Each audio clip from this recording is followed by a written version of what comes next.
So let's talk about pushing buttons. Although we're PhDs and very literate and very smart, advanced degrees in this room, human beings are very predictable. We talk about the same things all the time. We don't talk about Nietzsche at the water cooler. No. Are you talking about Nietzsche at the water cooler? No, we don't. I'm sorry. Here's what we talk about. 6 tried and true things that human beings always talk about. We talk about the unusual.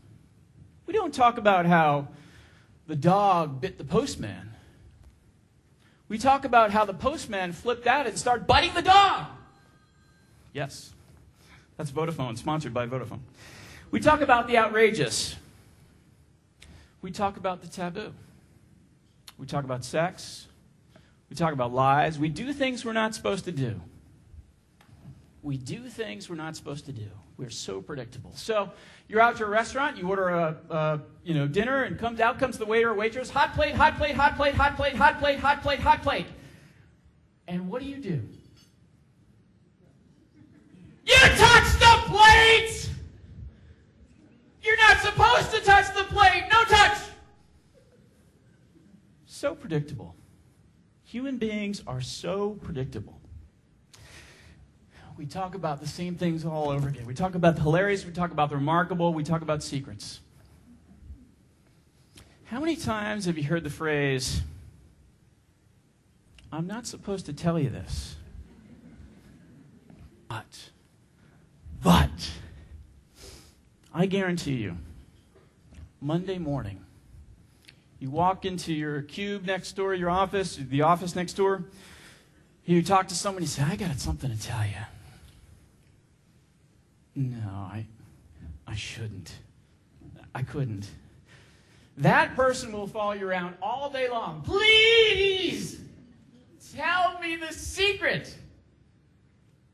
Because secrets, special information that makes you powerful, gives you buzz currency. We can't stand not knowing the secret. We as human beings are so predictable.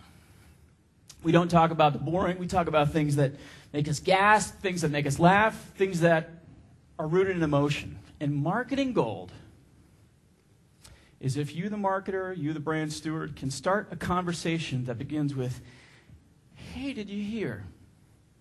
Hey, did you hear? And then they tell a story which weaves in your brand. Or, you're never going to believe. And then they tell a story which weaves in your brand. That is pure marketing gold. So, these 6 things that we as human beings predictably talk about, stories, are content. So, remember that quiz slide 86?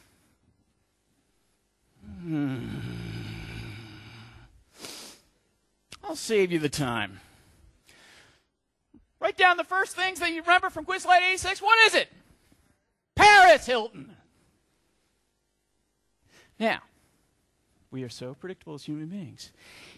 And if you, the marketer, know how predictable human beings are and what human beings talk about, you, the marketer, can then leverage that to your advantage. I call it marketing judo. Leveraging the power of something else to your advantage. Paris Hilton wins all the time. It's amazing. So, secret number 2. Capture media attention. New York Times, RTE, whatever. We'd love to be on there. It's not what it used to be, but it can amplify your message a lot. So, when I was at half.com, after we got acquired by eBay, my targets kept on going up, and things get, they get difficult, So I'm working late one night. I'm trying to figure out how am I going to hit my targets, and I'm eating Chinese food. And in the U.S., with Chinese food comes this, little cookie. Inside is this paper fortune. And, you will do great things tomorrow. Great. But on the back of it, it said, learn to speak Chinese. It was unused media space. So I said, what if I could use and create media to my advantage? Fortune cookies, millions and millions and millions every single day all over the U.S. So next thing I know, I was in Brooklyn, New York, and we struck a deal with the largest fortune cookie manufacturer in the United States. Put an ad on the back. It said, Free $5. Save a fortune. Haha. At half.com, coupon code, you can track everything. Boom. Internet's great, you can track everything. So we have all these coupon code redemptions. Things are humming along. It's working great. It's financially awesome. And BAM! Redemptions don't go up 6%. Redemptions don't go up 16%. Redemptions don't go up 60%. They go up 6x. Because the news media picked up on this story.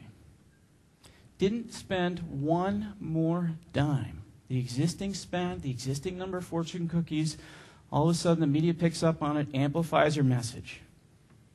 Now, you show this chart to a typical media buyer without telling them the story, and they will say, and you say, interpret this for me. They will say, clearly you bought more media. Clearly you spent more money.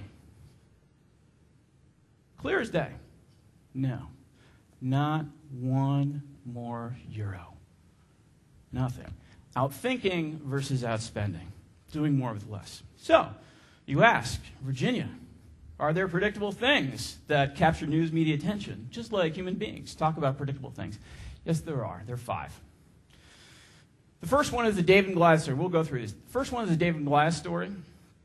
The second one is the outrageous, unusual story. Third one is the story of controversy. Fourth is celebrities. We'll skip that one. It's a little obvious. And then 5, what's hot in the media already. David and Goliath. Take an example from New England. Go back to the 1980s. 2 guys named Ben and Jerry smoked a lot of marijuana, ended up making ice cream. It's pretty good ice cream. Started in Vermont. They got some seed capital, spread into other markets. So let's spread into Boston. Okay. They need a distributor. Got to distribute this frozen ice cream. And so they find this distributor named Paul, do a deal with him. They're about to roll it out. It's looking good. Good ice cream, guys with inspiration from marijuana. It's great. All of a sudden, Haagen-Dazs, which is owned by Pillsbury, which is the #1 ice cream manufacturer in the country at the time in the United States, finds out that this guy, this distributor Paul, is going to distribute Haagen-Dazs ice cream. Calls up Paul and says, Paul, if you were going to distribute Ben and Jerry's ice cream, this could mean dire consequences for you. Paul starts shaking. Gets off the phone, calls Ben Cohen from Ben & Jerry's. Ben, we got a big problem. This could be financial ruin for me. I'm just a little guy. I'm not a big distributor. Ben starts laughing. Ben Cohen starts laughing. He said, this is no laughing matter. He said, I'll be in Boston in 2 days. Don't worry about it. 2 days later, he's at the Prudential Center in Boston, holds a press conference. There's like 3 news reporters there. But guess what? He tells this story of how, the David and Goliath story, how this big conglomerate, Pillsbury, massive conglomerate, is out to crush the entrepreneurial dream. Hey, we're just 2 guys that smoke dope and make ice cream. What's wrong with that? So these reporters, they pick up on the story, and then they start to get traction. They get news media attention. Things start to pick up. So to enhance that, they take Jerry, the other co-founder, and they send Jerry to the headquarters of Pillsbury in Minneapolis. And they create this campaign. It's called What's the Doughboy Afraid of? Pillsbury Doughboy. What's the Doughboy Afraid of? And they've got these posters, and they've got T-shirts, all that stuff. So in the entrance of the headquarters of Pillsbury, Jerry, for 7 days, walks with this picket sign that says, What's the Doughboy Afraid of? Back and forth, back and forth, back and forth. And when employees go into the entrance of their headquarters, they go, who are you? And they say, I'm Jerry. I just smoke dope and make ice cream. And, they tell the story of, the David and Goliath story. I go, that's kind of cool. And so the employees sign up for the campaign. And one of the sons of the board of directors of Pillsbury signs up for the campaign. And they create this David and Goliath story, and it really takes off. Associated Press starts writing about it, and they did, in 4 years, what would have normally taken 18 years in terms of revenue and distribution. They designed and took advantage of the David and Goliath story. It fell in their lap, and they just ran with it. And it did what, how would you like to cut your distribution revenue cycle by that amount? Incredible. So, unusual and outrageous story. So what do you do if you're at the height of the dot-com bubble back in, let's say, 2000, and it seemed like every third commercial or advertisement was something, something, something.com, and people were just sick of it? What do? Clutter, advertising overload, kind of reminds us of today a little bit. So what do? Well, what I did is I said, we got to put our brand on the map, and we came up with this crazy idea of literally changing the name of this town, Halfway, Oregon, population 350, to half.com, Oregon. It was unusual. It was outrageous.